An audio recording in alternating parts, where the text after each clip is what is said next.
तोहार ना गुरुजी एक लाइन कह बैठ के ना कहबो ना खड़े होके कहत नहीं यूट्यूब के जमाना बा अच्छा हम कहला इनको के तनी हिट करा दी कि जनवो से बेसी तोहरा के मानी जरील हम इतनो पके हुआ टे तो आटे तो इतनो पके हुआ टे तो तकलीफ हो खेला इतनो पके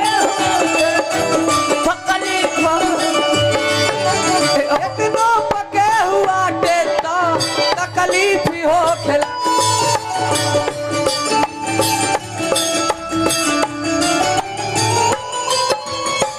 देखिए स्केल हमरा गुरुजी करला हाई रला स्केल हाई लेना शत्रुघ्न भैया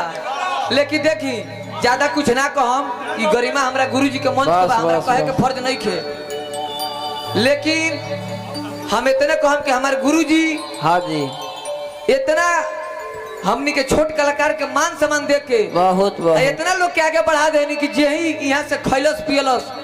आए समाज में जियल हाँ जी उहे बरा यहाँ के कुछ बोलेला तो बड़ी तकलीफ होला कि जनवो से बेसी तोहरा के मानी जानी ले हम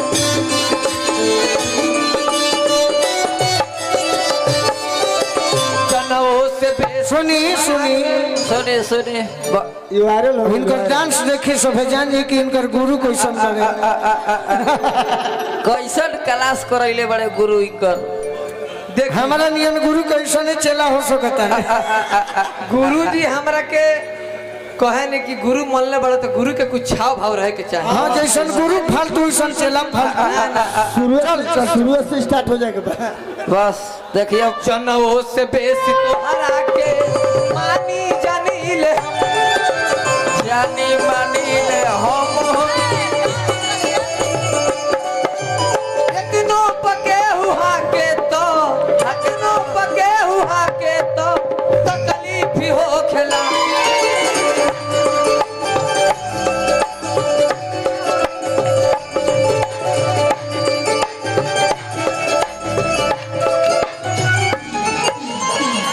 तो इनको खातिर ताली बजा दी बस